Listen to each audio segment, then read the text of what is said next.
Good evening, good evening, good evening. Hi, boys.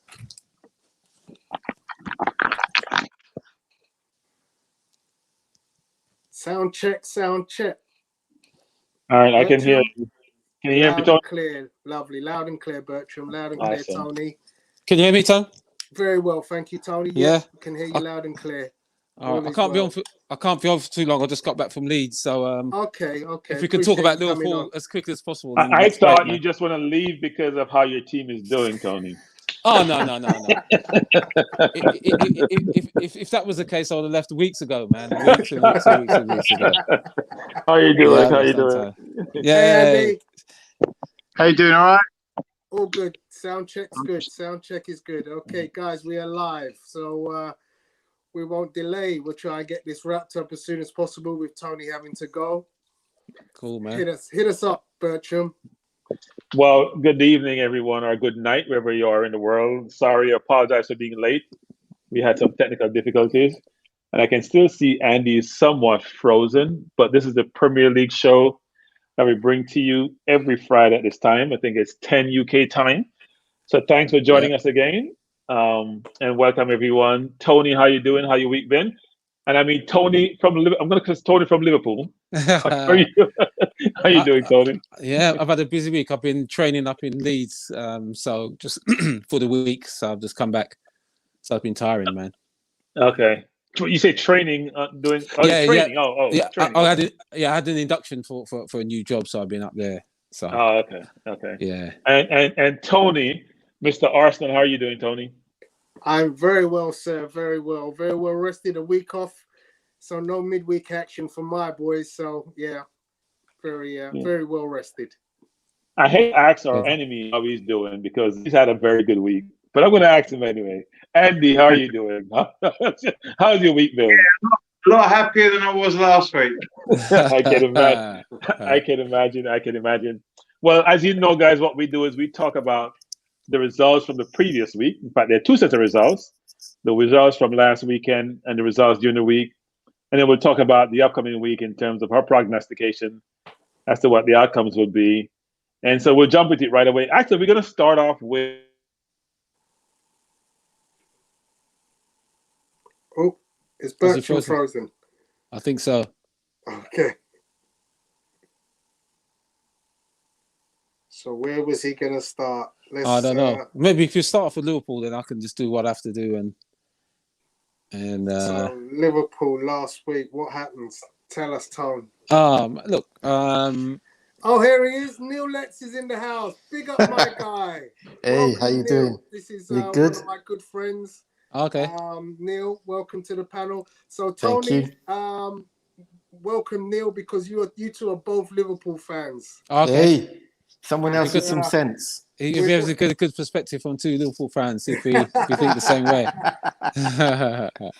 So we're gonna dissect those games, which was the Sheffield Wednesday away 2-0 win. I mean Sheffield United.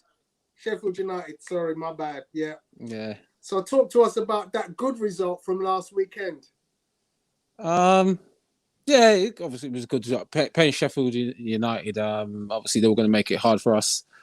Both goals, but they weren't like clean-cut goals. You know what I mean? There was a few mistakes in there by the Sheffield United defenders. We're still not playing on full cylinder. You know, there's a lot of issues with us. And then obviously the Chelsea result just exposed them again. With us this season, okay, we've used the injuries. Yes, that's a part of it. But now it's gone a bit further than that now. I think it's a bit deeper than just the injuries. We've got to question Klopp on some of his tactics and some of the players he's putting on the pitch. And again, with the injuries, you know, we're getting more and more players injured. Is it because something to do with the training we're doing? I'm not sure what's going on, but there's something ain't quite right. Because even though we've got these injuries, we should be able to still be competitive and we shouldn't be losing so many games. So there's a few issues there. Not sure what they are. They might come out later on, but there's definitely a few issues going on with Liverpool, more than just injuries. So if I switch to the other Liverpool supporter, Neil, the one positive from that game was Curtis Jones for me. Yeah, I mean, Jones, he's getting, as each game he's been played, he's getting stronger and stronger. So he's looking good. I personally believe he's not the finished article yet, but he's well on his way. Yes, I'd agree that there are a few things that are happening behind the scenes that we're not sure about. One of them, I've always questioned the medical team and what are they doing, because it's very strange how our centre backs or replacement centre backs are all falling down. They're all falling short. Kabak is the latest one who's come up injured, and it's really strange how it's just the centre backs at the moment. Yes, have to question. I'm always going to be there for Klopp, and all, you know, even though he's gone through a lot of tragedy with his mum passing and him not being able to go. Some of his thinking at the moment, it looks a bit strange. You bring in two centre backs, and yet you're still playing midfielders in those positions, but ahead of them, and you've still got centre backs there that you should be playing. So it's something that we're still waiting to hear the reasons behind, but there's quite a few things I think that's happening there that's leading to this. I think Phillips was injured too. I think Phillips was injured as well. You know, the centre half. I think he had a knock also. So but if they're all getting knocks, I don't know what's going on. Yeah, that's what I'm saying. If they're all getting knocks and the physio team's not doing the right thing by them, it's a bit strange because if you look at last season, we did really well. Obviously, won the league as well, but we didn't have any real issues with many injuries. And this season, everybody seems to be dropping down for a reason or another. They're all getting injured. I mean, you look at Alisson.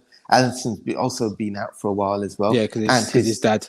Yeah, exactly. So it's just really strange. It's still waiting to hear what officially comes from Liverpool, but there's a few things that are happening that we're not sure about at the moment. And I said beyond that, you know, the guys up front, you know, against Chelsea, you know, we talk about the 75th minute we had one shot on goal. Yeah, you know, that ain't good enough, regardless of injuries or not. It's not good enough. Game. So we'll do the two games one after the other. Let's talk about the Chelsea game. I mean, obviously a different result, but you know, the one thing I would say is those front three are getting no rest. But I agree with that. But then what? As I'm part of a couple of groups at the moment, and I keep telling these guys, look, if you haven't got a good second string, and all you play is your front three, as soon as they start to get injured or they start running about, theirs are getting really jaded. You need to be able to mix things up. You need to be able to take one out and put one in. Yes, we've got Jota, but then what happened to Jota as well? Yeah, another man who's been out injured for a while.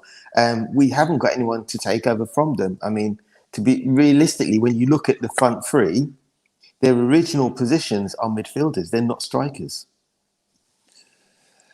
But what they did last season, you know, they done really well. Take nothing away from them. Take nothing from what they've done well. I think all three of them at the same time, not playing. You usually get one who's kind of dodgy, and the other two would sort of pick it up. But all three at the same time, I don't know. I don't know. Something ain't right. That's for sure. Can I just say something on Liverpool? Go ahead, Andy. Go on, mate. Yeah, I mean, I've been listening to a lot of different forums and radio shows and stuff this week, and I must admit, I'm absolutely staggered at some of the rubbish coming out of Liverpool fans' mouths this week, because I've been hearing all sorts of nonsense. Can I just ask people to wind back 12 months?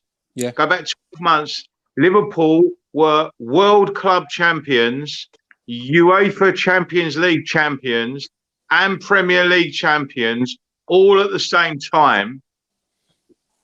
That's just a year ago. Klopp, like God, right? All of a sudden, I'm hearing people saying, you know, Klopp's, you know, we've got to get rid of Klopp. That's really mad. You didn't win. Crazy.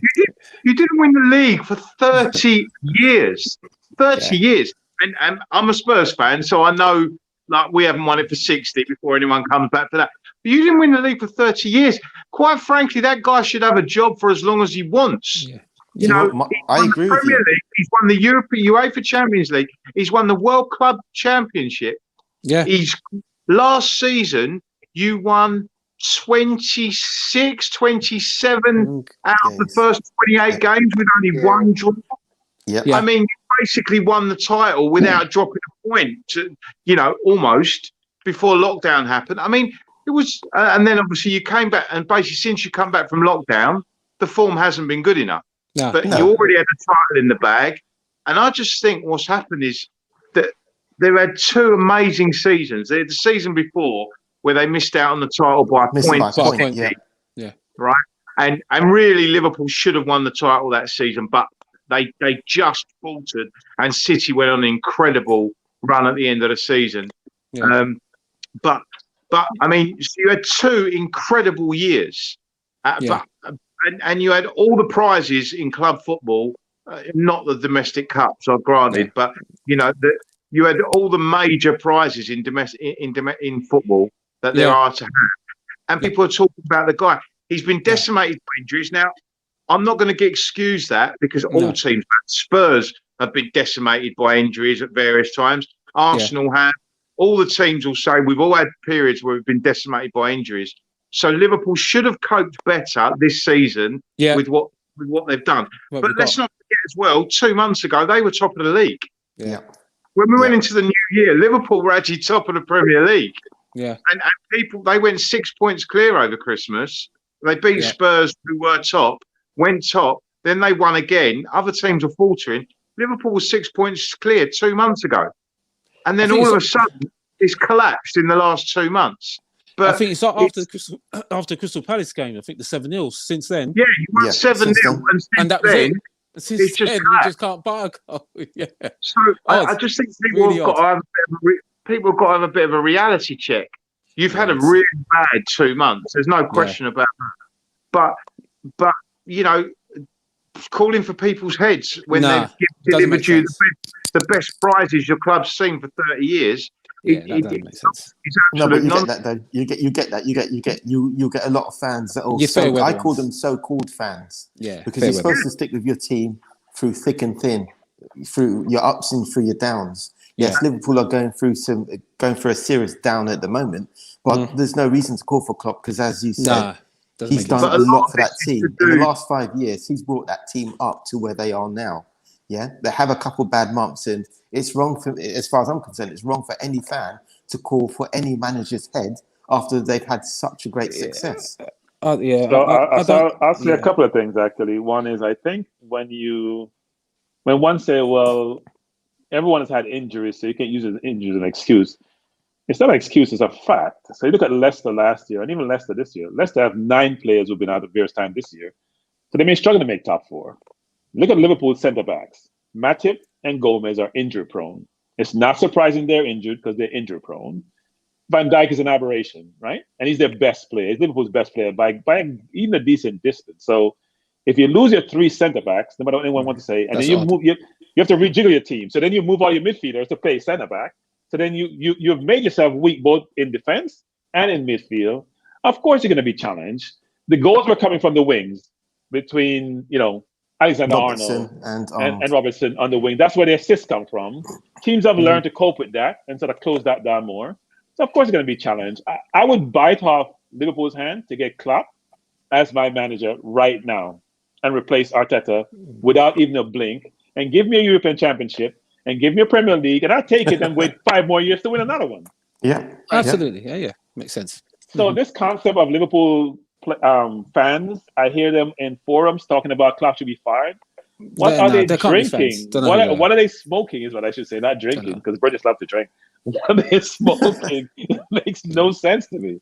It's success. It's success. Once you get that success and once you get at the top, you accept nothing less. And unfortunately, a lot of fans think that because we've won it, we're going to keep winning it. Yes, it would be nice to keep winning it.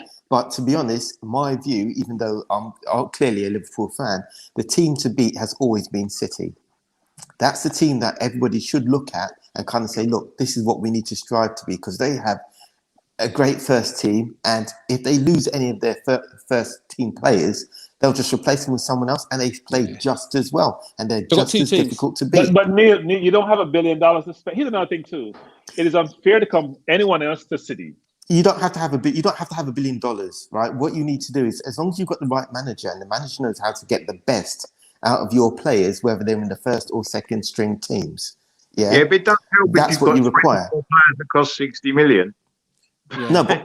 No, but what you need to do is you need to bring in second string players. As far as I'm concerned, some of the second string players at Liverpool, they're okay, but they're not good enough if you're talking about trying to win the league. No. Yeah, so you need a better quality second string player, and Klopp can always get the best out of them. I mean, look at Jota. Jota's actually become a much better player since playing under Klopp before he got injured. Yeah. And all Liverpool have to do is just find players like that, and they can keep up with City. And it's not just Liverpool. There's lots of teams out there who can do very similar things. It's finding the right player, getting the best out of them, and allowing them to sit within the first team and actually gel with the team. I think conceptually that sounds really good, Neil, but it's not reality. Barcelona, Bayern, Real Madrid, City can afford to have two teams with same quality of players. Not every team can afford to do that. Liverpool can afford to do that. They don't have the money to do it. FSG doesn't have the money to buy all these players and get rid of players that they pay 50 million for and don't blink an eye.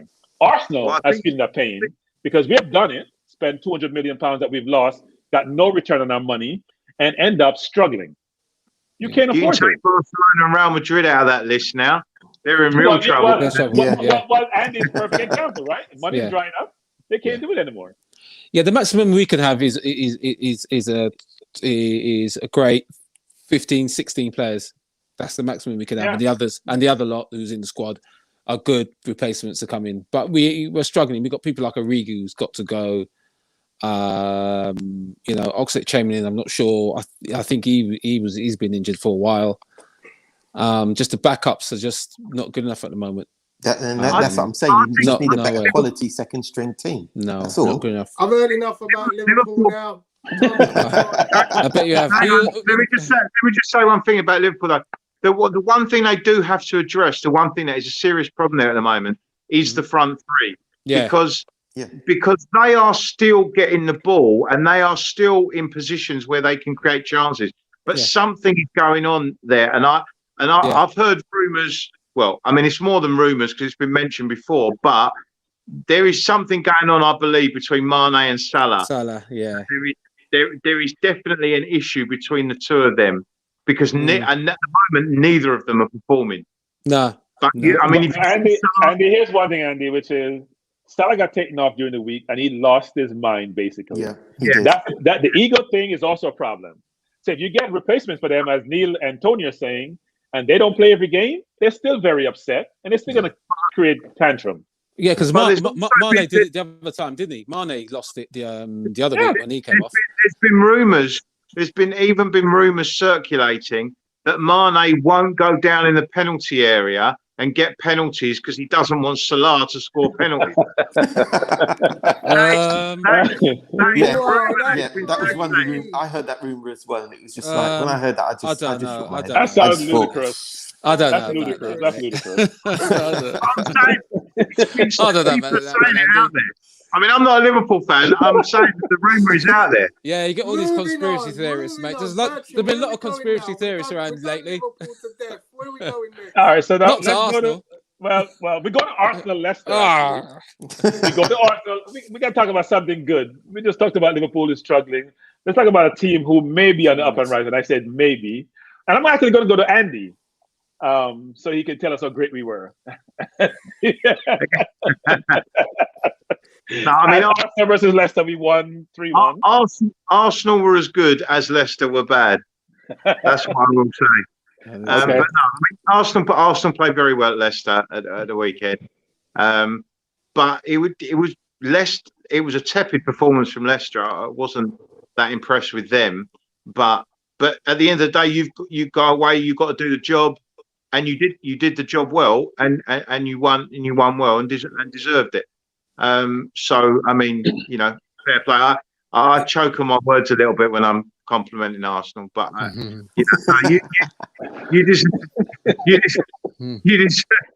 You deserve the 3 points. That's It why was- you're here, Andy. You're the voice So of Andy, I'm gonna give reason. you a backhanded compliment when it comes to Spurs. Hey Neil, what were your what were your thoughts? What were your thoughts? What were your thoughts on and you saw the Arsenal Leicester game? But yeah, so, well, as I say, sorry, you're talking to Tony. Sorry. Not Neil, I'm talking to. And then I Oh, go to sorry, Tony. sorry. Yeah, I mean, I've got to agree with Andy. I mean, you're only as good as the team you're in front of, right? And to be honest, I think that Leicester kind of threw it away. My personal view. Looking at how they've been playing before and look at how they came at Arsenal, there was something missing. Bit difficult to say what it was because we've got to look at the next few games and see how well they play. But this is a time of the year where lots of teams are going to be throwing away points anyway. When you look at the history, when you look at the past few years, there's been quite a few teams that got to the second part of the team. Maybe they're too tired. I don't know what it is exactly. But yeah, Leicester. To be honest, I thought Leicester were going to win that game. To be honest, going into the game. But Arsenal did a good job. They missed Madison. That was a huge they definitely missed Madison. They definitely missed Madison. But I mean, the way I look at it, yes, it's always good to have your strongest playing players in the game. But you know what? That's what a team's all about. If you lose one, you put someone in his place, and hopefully you can still get it together. For me, they weren't up to standard in that particular game. But you can't knock Arsenal. I mean, it's not their fault that the team in front of them isn't as played as well as they have during the season.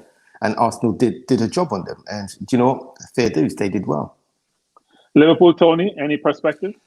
Yeah, I think. You mean? No, Liverpool, Tony. Liverpool. I'll come to you, Tony. Liverpool, Tony. Yeah. Sorry. Liverpool, I Tony. think with Leicester, I think they showed last season they can't afford to lose 2 or 3 players because when they do, they struggle a bit. But I think Arsenal got this in them. I think Arsenal have got it in them where they can beat decent teams, if they try. And one of our things about Arteta is when they play the sort of like the top 4 or 5 teams, he don't seem to go for it.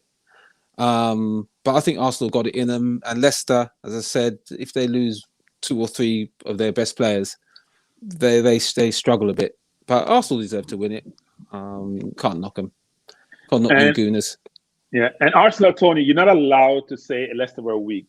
So what's your perspective? You got to say how strong we were. Yeah, I mean, this was a performance that we all have been waiting for a long time. We as Arsenal fans were hoping that we would get Chelsea Willian to perform all season. And apart from the first game of the season against Fulham, he's been a huge disappointment. So it was a pleasure to actually see him contributing towards the performance of the team and being the old Willian that we had seen at Chelsea. So once you can take a player who's not contributing and actually make him contribute, it makes a difference because instead of playing with 10 men, you're now playing with 11. Yeah, and we had other players stepped up, gave a good contribution. Pepe, look, what does this kid have to do? He's on 8 goals this season and he's hardly played a game. So it's good to see. I was very pleased with the performance. We have seen smacks of that before. The first half against Wolves. So long may it last. I think, we can do something, but we are reliant on other results this season.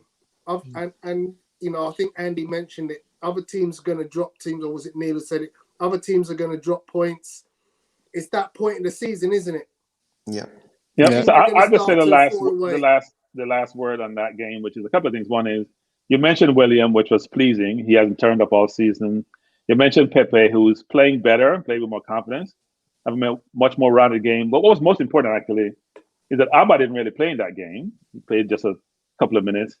And then we had Partey, who didn't play for 60%, 70% of the game. So our 2 best players, supposedly, I'm going to say suppose, and Saka didn't play. So if you're thinking about it, our best players, maybe 3 best players, didn't really play in that game. What bodes well for the team?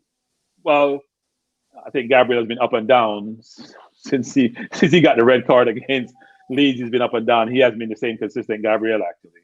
So, and Bellerin didn't play, but Bellerin also is not in Arsenal fans' favor in these times.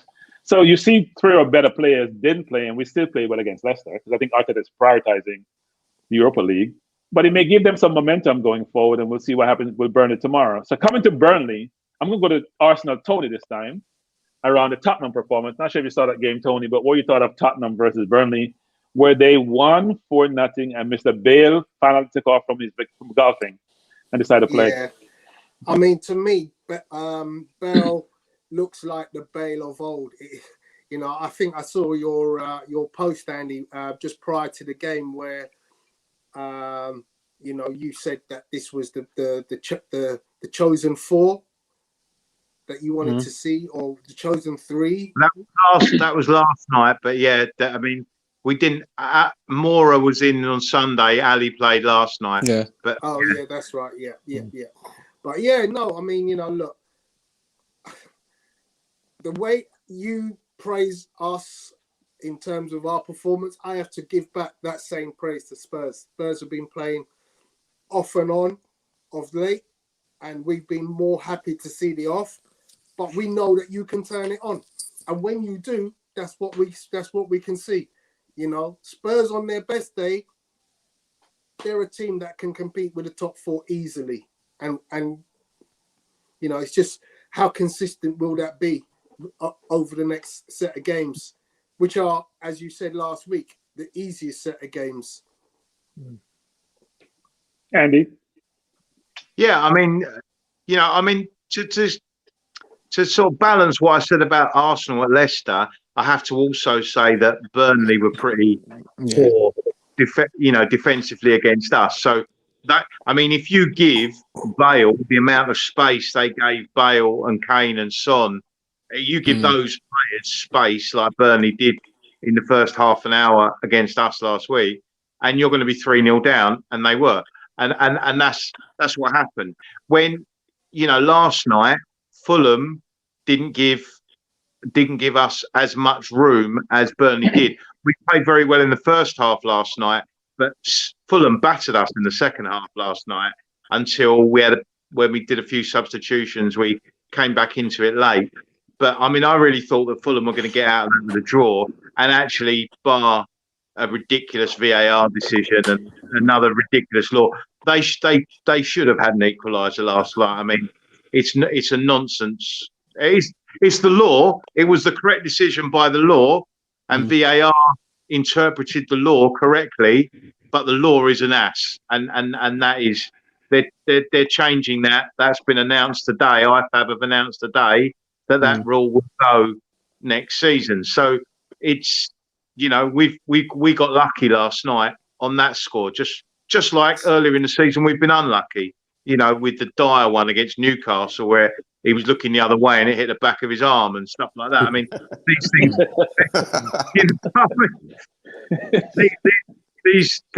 things, these nonsense decisions are happening in football all the time. I mean, Chelsea's. I thought Liverpool should have had a penalty last night. My own personal view, and also think that Chelsea's goal should have stood as well. So, that's the thing. I mean, these things are kind of evening themselves out, but it is still a nonsense, these decisions that are getting made all the time. But I am coming round to your way of thinking, Bertram, in the sense that it's not VAR itself that is the problem. No, it is the laws and the way VAR is being interpreted that is the problem. And that's not the technology's fault. It's the people operating. Well, I think what happens, guys, is that VAR is bringing some of these things to the forefront, because now you expect the hindsight view to correct what's there, but it can't correct it. That's what the rule is, right? The Fulham one is a perfect example. His hand didn't move. It would have hit his hip anyway if his hand wasn't there. And if you were in the other side of the box, it would have been given. His arm was literally, like the Fulham one, his arm was literally by his side in the only place you could put it to basically not affect the play in whatsoever. I mean, where else was he? If he put his arm anywhere else, people would have said the arm was in an unnatural position. So it's a nonsense. It was a nonsense. I couldn't believe it. I didn't even, I just said, I'd been saying for 10 minutes before, my wife, she's got no interest in football, but I was saying to her, they're going to equalise in a minute. And then they did.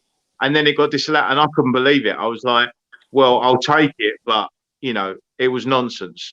I But, understand the spirit of the law. I understand what the law is trying to do, but the problem with the law was in the opposite box. If you're a defender, it's treated differently.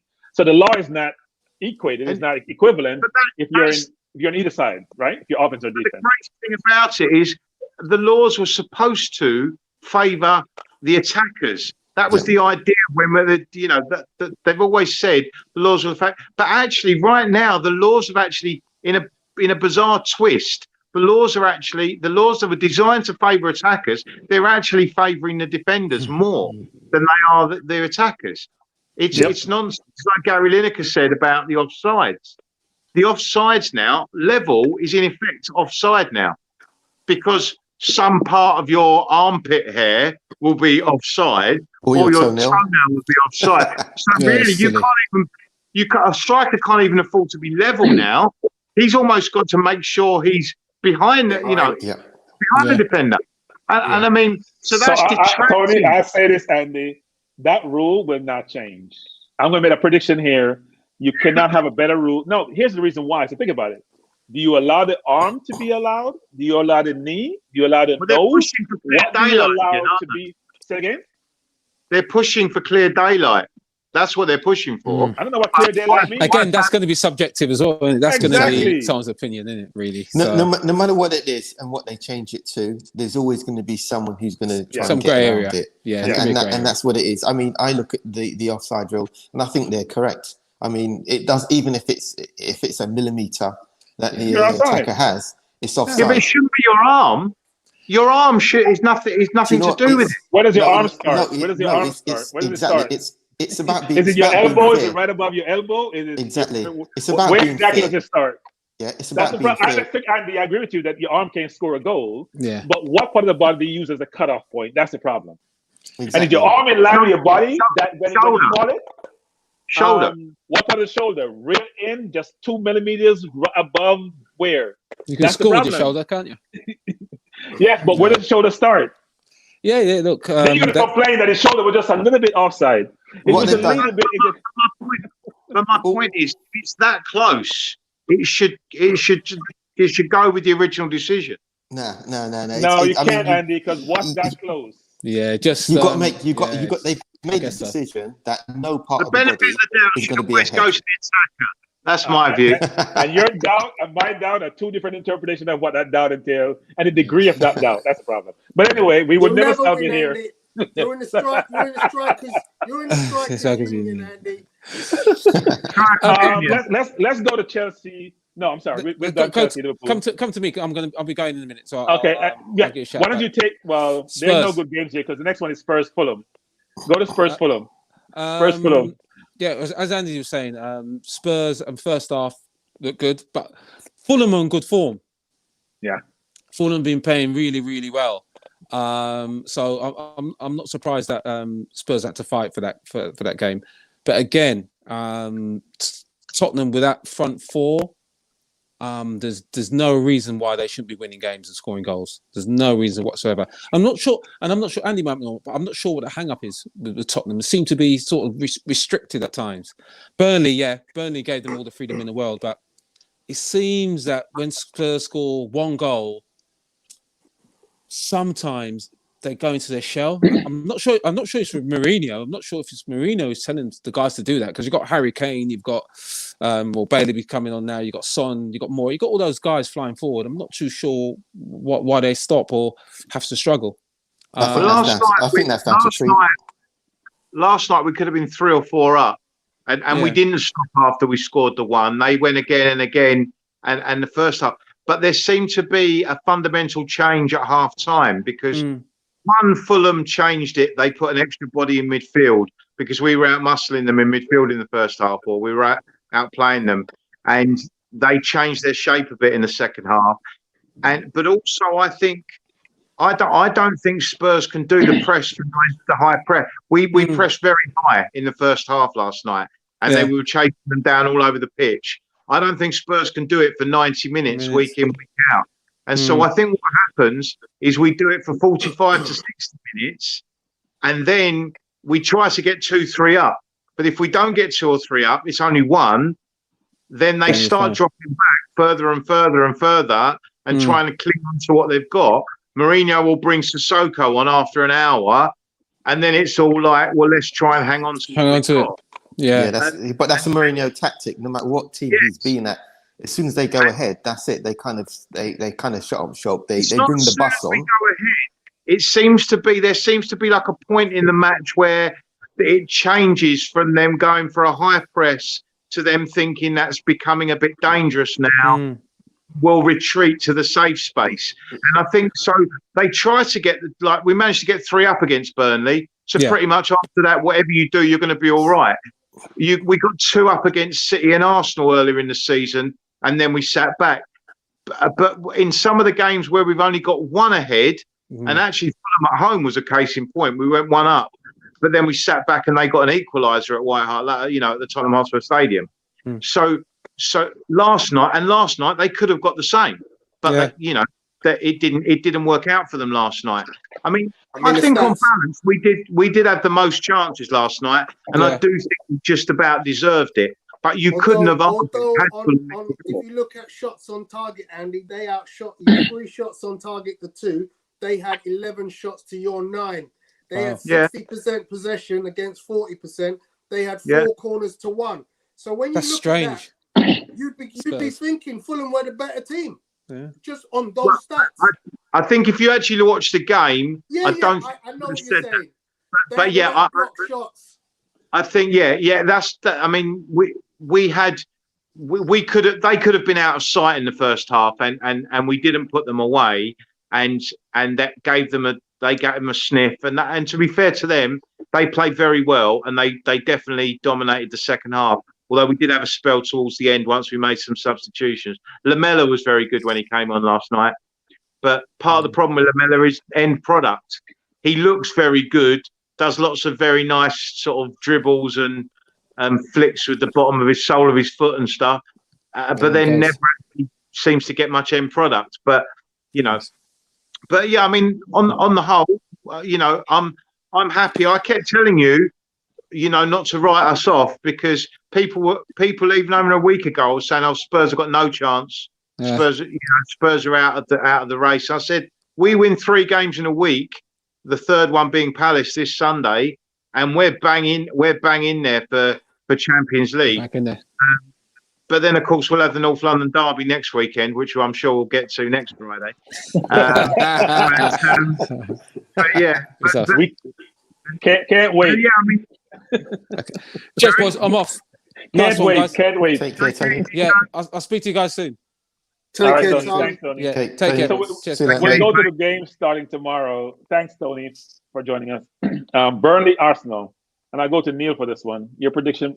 We're going to predict the games for tomorrow and Sunday. Okay, Burnley, Arsenal. To be honest, I think that's going to be a low-scoring game. Arsenal will win it. I reckon that'll be a 1-0. Okay, Andy. I'm hoping for 1-1. So, but what does your heart? What does your brain tell you? I'm hoping for an Arsenal defeat, but no. I believe there's a chance it could be a draw tomorrow. But, okay. But an Arsenal win wouldn't surprise me. Tony. I think the confidence is high. The fact that the players are all fit. We've had a week off. 3-0. Okay, I'm going to predict 3-1. My concern is Arteta still doesn't know his best team, and that's a struggle for him.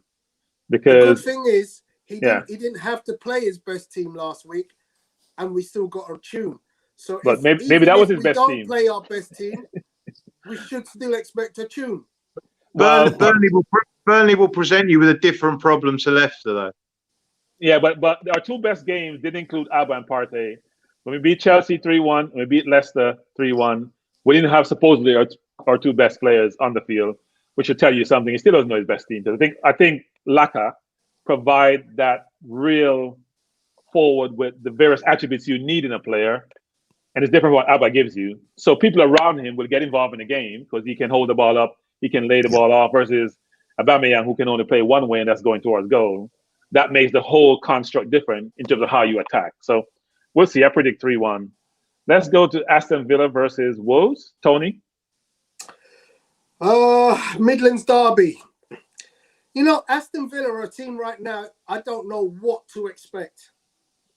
That's the The God's Grealish truth. thing affected them definitely. Yeah. Yeah. You know, look. They turn up some weeks. They look like they could be a top 4 potential team. They turn up other weeks and it's like, well, not really impressed. Wolves, they look good last season. They've not been able to get anywhere close to last season's form. I'm gonna go draw, 1-1 draw. Tony? Sorry, Andy. I actually agree with Tone. I could see a 1-1. Neil? Yeah, I agree as well. I see a draw. Not sure if it's going to be 1-1, but it's definitely a draw, either a 1-1 or a 0-0. I'll stick with 1-1, to be honest. Both teams are in a position where neither of them are realistically going to get relegated, so I think they're kind of happy that they're still going to be in the league at the end of the season. Yeah, I think Wolves struggle is scoring goals. I mean, they've lost their centre forward.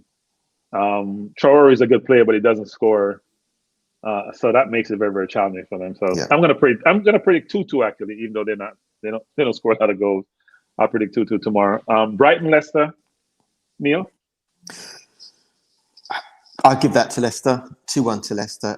Even though Brighton are still playing pretty well at the moment, I still think that whenever you're facing any team that's close to the bottom, you need to watch out for them. A lot of teams take them for granted. Brighton will play well, but I still think Leicester will take it because it's more important for them to finish in the top 4. So they need to get every result they can right now. And that's going to be on their minds. Andy? 1-1 seems to be our favourite score tonight. So I'm going for another one. I'm not going for another 1-1. Tony? Yeah, I think I'm going to go with Neil on this one, a 2-1 to Leicester. Just somehow. I'm going to go 1-1. No Harvey Barnes, maybe no Maddison. They have lost quite a bit of players. Not sure to work out. I'm going to go 1. I think Brighton has been very unfortunate, actually. I think of all the bottom teams, they probably played the best against the entire league all season and don't have the results to show for it, frankly. They can't score goals. That's their biggest problems. But they played us well. They played most teams I see they played them well. And they're now in a relegation fight, so they need to come on fighting. So I'm going to say 1-1. West Brom, interesting game, another derby. West Brom, Newcastle. Andy? I'm torn. I think by the way things are at the moment, I could see it being a narrow West Brom win, like a 1-0 or something. I think Newcastle are struggling to score goals without Wilson, St. Maximin and Almiron. The only thing I will say is because of all this business with Bruce and Richie and the bust up this week that's been made public by a leak in the changing room, I think you might get a reaction out of Newcastle because of that. But supposedly the players are backing Bruce on this dispute with Richie, and supposedly he called Bruce a coward or something, and it's all like kicked off. But so I don't know. I'm wary of teams that have got something to prove, but they both need it. Again, I wouldn't surprise me if it was a draw, but I'll stick with my original thought: West Brom 1-0. Yeah, Andrew saying West Brom will beat Newcastle 1-0. Tony? Yeah, I think I might have to agree with a 1-0 West Brom on this one. Newcastle just don't seem they're in a bad place. They're in a sunken place at the moment. Yeah. Neil? Yeah, I've got to go with that as well. 1-0 to West Brom. They've got a lot to prove, being obviously closer to the in relegation position at the moment. They're going to be fighting for every point. I think that Newcastle will probably drop the ball in this game. It's difficult. It's very difficult to play any of those teams in the bottom 4, realistically, especially at this time of the season. And they're going to go for it. West Brom will go for it. Every game they're going to play from now on, they'll go for it. Whether they get results, we'll have to see, but they're going to go for it. Yeah, it's tough for Newcastle. No Almiron, no St. Maximum, no Wilson. It's tough to lose basically your 3 best players, actually.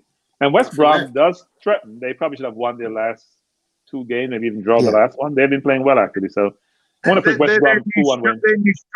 Their new striker, Diagne or whatever his name is, Yeah. he looks really good. He's been getting into good positions, but he's not been finishing. And if he can start finding the back of the net, then they could still have a lifeline. But he needs to start finding the back of the net. It's all about But confidence for him, as I see it. He's a big target. He holds the ball up well. He can beat players. But Andy's right. He gets in excellent positions and he doesn't finish. Yeah. Which sometimes is a little bit illogical, especially the goal he missed where he beat the player and kicked the ball over the bar and you're wondering, what are you thinking? Just put the ball in the net. Liverpool, Fulham. Who are you going to? If you're breathing hard, but I'm going to Tony. I think that's funny, actually. Kerb says Newcastle to bounce back 2-1 against West Brom. Tony, Liverpool, Fulham. Oh man, what can Liverpool possibly do? I mean, Tony, they're playing away. They're playing away. They're not playing at Anfield. no, it's at Anfield. Is it Anfield? No. Yeah. No, Yeah. yes, the Anfield. It's the Anfield. Okay. Oh, I'll forget it then. It's Fulham win then. You know what? I do actually fancy Fulham to win this because Fulham have been playing well, as Andy said earlier. Liverpool just, mate, I feel sorry for you for some reason, and I don't know why. But yeah, I'm going to pick Fulham to win 1-0. Neil? Well, I'm obviously going to go the opposite way. Once Liverpool supporter, always a Liverpool supporter. Realistically, we've got the guns to destroy them. Whether they turn up or not, we'll have to see when we do play them. It's going to be a very tough game because, as you've seen, the past 5 games at Anfield has been very tough for Liverpool. This is going to be no different. I think it's going to be 2-0 to Liverpool. They have to start bouncing back. The more games they lose, they're definitely kissing goodbye to that top 4. They have to start working and have to start forcing those results. So do you still think you're capable of getting that top 4? Do you know what? At the moment, all the top teams apart from City are going to be dropping points. City are the only ones that I think, another two wins. That's it. They've done it. I can't see anybody catching them. Chelsea, Everton, West Ham all going to drop out before for you to get It's possible. It's possible. I mean, but the thing is, Liverpool have to win their games. Yeah, they have to win their games. Every game they lose, they are definitely kissing goodbye to the top 4. Right? Liverpool have to look at their own results and not worry about the other teams, because whether those teams win or lose, it's still down to Liverpool to see where they actually finish through victories. Yeah, not even draws. They've got to win every game realistically to definitely finish in the top 4. Yeah. So, but I think this game coming up, it's going to be 2-0 to Liverpool. Andy? I watching Fulham last night, the way they played second half against us, and if you look at their recent record, before they played us last night, they'd only conceded 1 goal in 5 matches. Now, for a team that's in the bottom 3, that's pretty amazing. Yeah. They've drawn 10 of their last 15 or something, won a couple, lost 2 or 3. Fulham are playing very, very well. I was astounded at one of the things that I heard in the commentary last night, which I didn't know. But actually, the team that took the field for Fulham last night, only one of that team started on the first day of the season against Arsenal. And so they've changed 10 players. Their team is basically entirely different from the team that started the first few games of the season. Yeah. And that's quite an amazing statistic. It doesn't happen in many clubs where, halfway through the season, you've only got one player that started the season. That doesn't happen very, very often. But they do look like a decent outfit. And Liverpool look bereft of confidence at the moment. Now, Liverpool are good enough. If they suddenly hit a streak, they could, with the players they've got. If the front 3 with Jota decided they wanted to start playing again and found some form, they could go on a run and beat anyone. We know they can. At the moment, it doesn't look like it. but you're never quite sure whether at some point they're going to bounce back. And if they did, they're still close enough to do it. I mean, they're still a point above us. And if we think we've got a chance, then they've obviously still got a chance. So it's just at the moment, the dips in form, whereas we were rubbish and they were doing all right. Now they look rubbish and we're doing all right. I mean, but they're still a point above us. So we're both still in it. But we've got a game in hand, which I think, before wasn't the case. But we could now go above them with our game in hand. Yep. But, what's your prediction, Andy? There's still 11, 12 games to go. And I've predicted high 60s will get Champions League this year in the points. So I think lots of teams still there. I'm going to go on this game 1-1. Again, I don't know why. I'm addicted to 1-1 tonight. So I'm going to go 3-1 Liverpool. They're due. And sometimes quality rises above all your adversities and your challenges. Yeah. I think it's time. The Salahs, the Manes, the Firminos. Now Jota is back. He got a second game under his belt. He'll probably get more playing time. He looked played the sharp. last game. Yeah, they're going to get better. And they still have quality. Just got to get it, produce it on the field. So I'm going to predict Liverpool 3-1.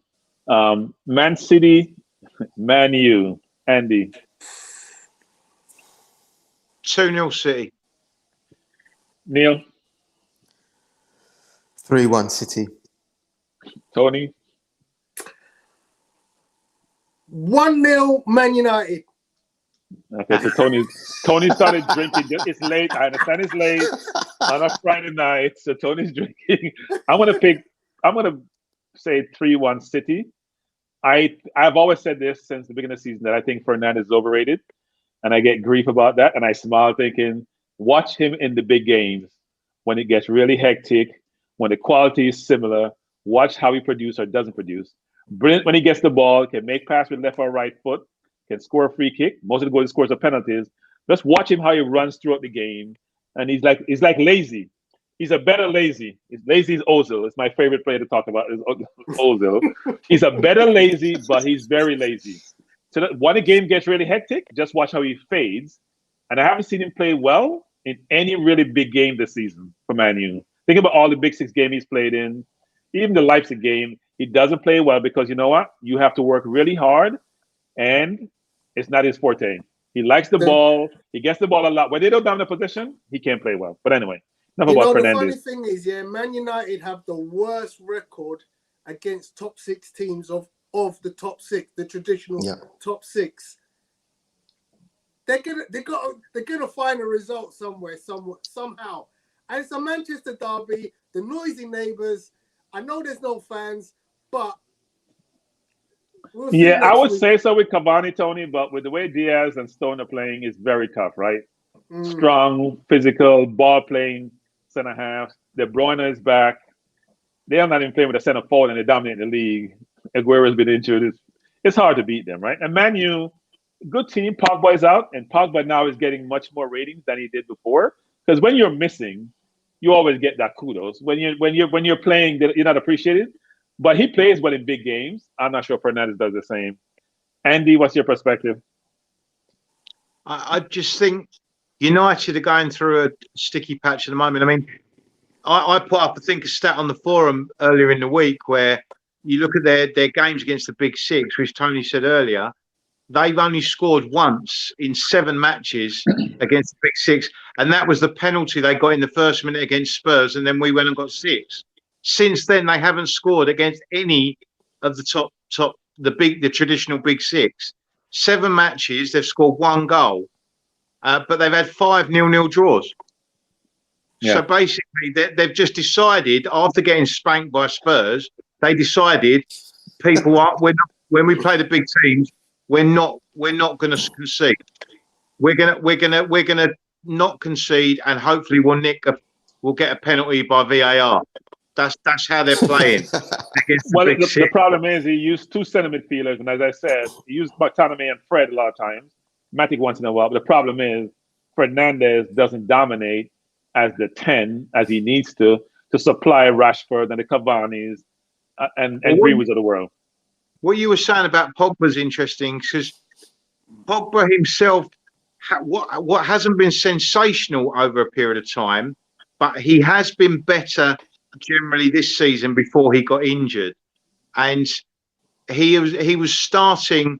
He got a couple of winners, if I remember, not long before he got injured, where he was beginning to influence games because he looked like he had a smile back on his face rather than being constantly looking to leave. And he seemed to be becoming as talismanic as Fernandes was again. The problem was they don't fit brilliantly in the same side, I don't think.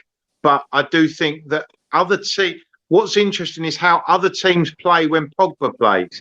It's almost like when Pogba's not there, it gives other teams the confidence to have a go a bit more at United. I think when Pogba is there, other teams are a little bit more wary of what United can produce or what Pogba and Fernandes can do. And so they're a little bit more cautious against United.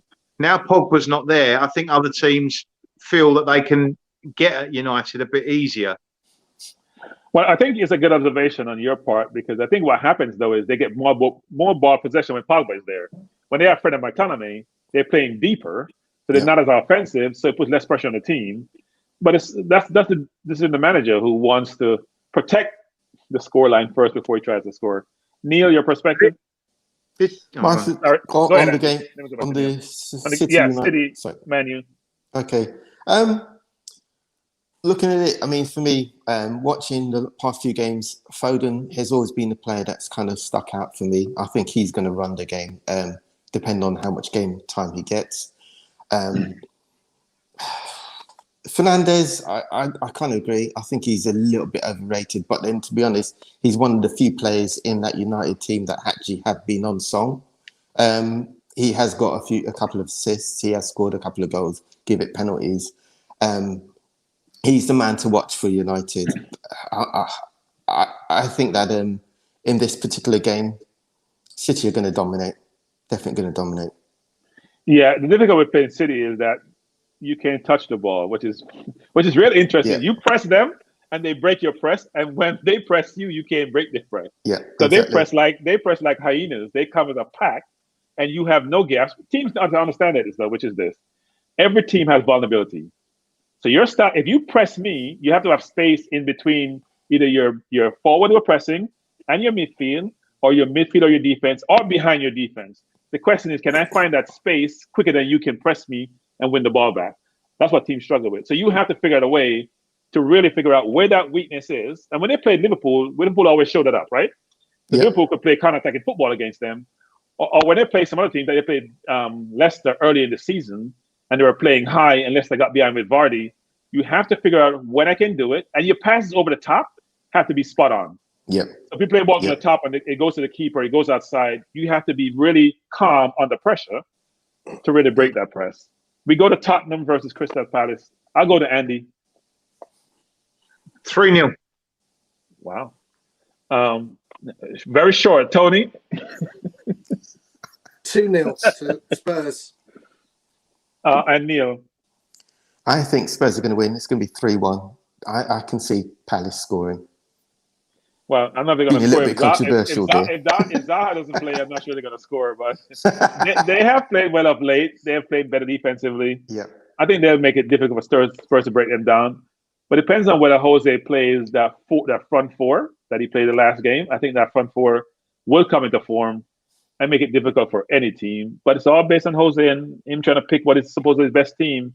I'm going to pick Tottenham 2-1 against Palace. Then we go to Chelsea versus Everton. Tony? 2-1 to Chelsea. 2-1 Chelsea. Okay. They're playing well. Neil? Do you know what? I think Everton are going to start bouncing back. I think that it's actually going to be a draw. I think it'll be 1-1. And Andy? 1-0 Chelsea. I'm going to say 2-2. I do think with Alan back, Rodriguez not playing, so they have more offense. Yeah. Not more offense, I'm sorry. They're better defensively because he doesn't play defense. I think Richarlison is scoring goals. Calvert-Lewin hasn't been scoring up late. So I think that'll give them a good game. I'm going to say 2-2, even though Chelsea has played really well. Andrew Roach is also saying 2-2 for that game. And then the last game is West Ham versus Leeds, and I go to Andy. 1-1. Again. Oh. 1-1 with Leeds West Ham. 2 offensive teams. Tony? This is 2 teams that I don't think are great defensively, but have got weapons up front. So 3-2 to West Ham. Neil? I'm going to go the other way. Leeds are going to take this game. Leeds have been very up and down, but when they're up, they play really, really well. West Ham have a tendency to drop points to teams like Leeds anyway. I can see Leeds doing it 3-1. Okay, so I see Naomi saying Bamford. the Everton game will be a draw, and I also see Andrew saying 3-1 to West Ham. I'm going to pick West Ham 3-2, and the only reason because Antonio is coming in to play for Jamaica, so I'm supporting Antonio. I'm supporting Antonio to score. So I'm gonna pick West Ham to beat Leeds 3-2. Talking about Jamaica, I was on a podcast last night with Jamie Lawrence. Yeah. Oh, yeah, you What are. a guy! They're trying to recruit. They're trying to recruit after Premier League. Have you seen Jamaica? Well, They're looking to get. half the Premier League is Jamaican descent, so they should recruit. You go all the way back to Sol Campbell and all those players. They're trying to get Michael Antonio, Isaac Hayden, Max Aarons. They're trying to get all these players that have got Jamaican. So Well, no, they actually approached Mikel a long time ago, and he wanted to play for England. But since you had him in the squad twice and didn't play him, he decided that he wants to go to the World Cup, and he go to the back door. Hayden called them, actually. They didn't call Hayden. Hayden called them. But then they have the kid from Fulham who plays on the wing. He's there. They're trying to get Roach from Rangers, Max Aaron, a bunch of players. So we're taking your rejects. Jamaica's taking your rejects. Yeah. That's how it works. And it'd be good enough, actually. Mason Holgate. They're trying to get Holgate. They may not get Aarons, because Aarons may have aspirations to play for England. He's still very, very young. But they will get some of the older players. Look, when Jamaica would work up in '98, it was the English players in the belly of the team, the midfield, who actually got them there. It's tough in this region now between the US, who have a lot of overseas players. Mexico is always good, and Costa Rica does well. Everyone is sourcing talent from everywhere to try to get to the World Cup. So Jamaica is no different. They're trying to copy France, aren't they? France has done it forever. France has all the players from their colonies who come and play for them, right? Exactly. And the Republic of Ireland in the '90s, where it was like, have you got a great grandmother's dog was once, drunk a pint of Guinness or something, But Sterling was born in Jamaica, even though he does play for England. He was born in Jamaica. So look, it's a good thing for the players who can make the English national team to have an alternative avenue to allow them to try to get to the World Cup. So we'll see how it works out. But I'm supporting Antonio from now on, and I'm watching all the West Ham games. If he does fully commit, because after England, Jamaica is my team, because England always does better. And I go with winners. I don't support losers. But anyway, so we've come to the end of the program, everyone. Really thank everyone for joining us. And we'll go to last words. Neil, thanks for coming in. I haven't seen you. That's okay. Welcome you back. In the upcoming weeks and your perspective. And even more so, I would love for when you come, Liverpool is still losing, so that means Arsenal have a better chance to make it up for it. Give it up, Bertrand. Arsenal are not getting it to you. I'll only come back whenever Liverpool are playing away, because I'm not going to talk when they're playing at home. Forget that at the moment. Well, I predict you'll come back next week because they're going to beat Fulham. What's your final word, Neil? What's your final word? Any last words? To be honest, I've had a lot of fun. This has been very interesting. It's nice to hear everybody's opinion. I still think that Liverpool will finish top 4, providing they can get on a good run, to be honest. That's it, really. The bottom 3, watch out for them. They're going to be the worst teams to play over the remaining 13-odd games. And it's going to be interesting to see what results and whether they become giant killers for some of their favourites. Yeah, I'm predicting Liverpool's going to make top 4 also. Andy? Actually, not good. We've talked about all the games. I just wanted to say a little note that we should say rest in peace to Ian St John, who passed away this week. Yes. A footballing legend, and we grew up with the Saint and Greavesy on ITV on a Saturday and stuff. They were And brilliant. They were I think brilliant. he was a fantastic player, and so hats off to him. Yeah. Tony. Yeah, I'll back that up 100%. Yeah, no, I mean, you know, look, it's very interesting because I'm an educator, and as a result, I've been preparing for next week with the kids returning back to school. So it slowly looks like we could be opening up. We've heard talk, of course, that, you know, we might get the final game of the season might have fans in. Yeah,